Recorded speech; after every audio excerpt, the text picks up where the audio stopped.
Story 31. Henry the Hapless Hamster. Henry was a very hapless hamster indeed. There wasn't anything which could be done which would stop Henry being just plain miserable. He lived with another hamster called Gale in a lovely cage, and his owner loved him very much.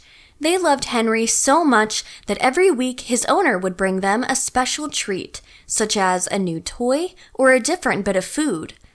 Gale loved the treats and really enjoyed living in her owner's cage, but Henry found it extremely difficult to have any emotion other than sadness. All he could think was that he missed his old girlfriend, Sheridan. Sheridan was taken out of the cage almost a month ago now by their owner, and Henry was really starting to miss her. He would go to his bed at night to sleep, but it never seemed the same without Sheridan there by his side. No matter what happened before bedtime, Henry wouldn't be happy.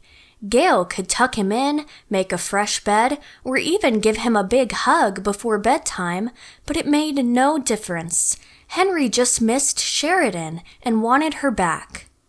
Henry was starting to feel like he may never see Sheridan again, and all he would have to look at was Gale and the silly tree his owner had recently put up next to the cage.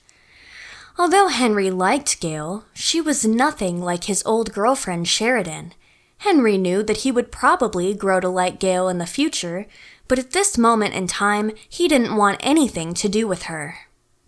One morning, when Henry woke up, his owner was already awake and had placed a nice edible Christmas tree in Gale and Henry's cage.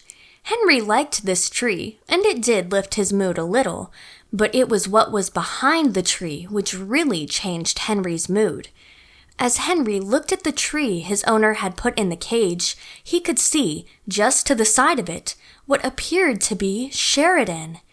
He ran over to where he thought Sheridan was, although when he reached her, he was very surprised. The hamster he had actually seen was not Sheridan at all, but a much smaller baby hamster. Henry felt very sad now, as he had built up all of his hopes that this was Sheridan who had come back.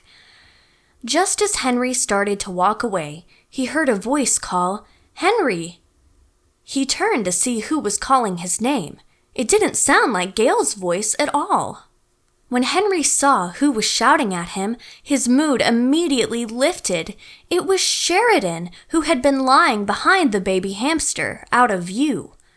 Henry walked up to Sheridan, and she gave him a big hug. Next, she explained to Henry that the baby hamster, which was lying in front of them, was actually their new baby, and that Sheridan had been with him for the past few days in a different incubation cage. Henry was now happier than he had ever been before in his life. He had a new baby in the family and his girlfriend back. What more could he have asked for? His owner had been watching over the hamsters the entire time and simply said to them all as he switched out the light, "Merry Christmas and good night." The end.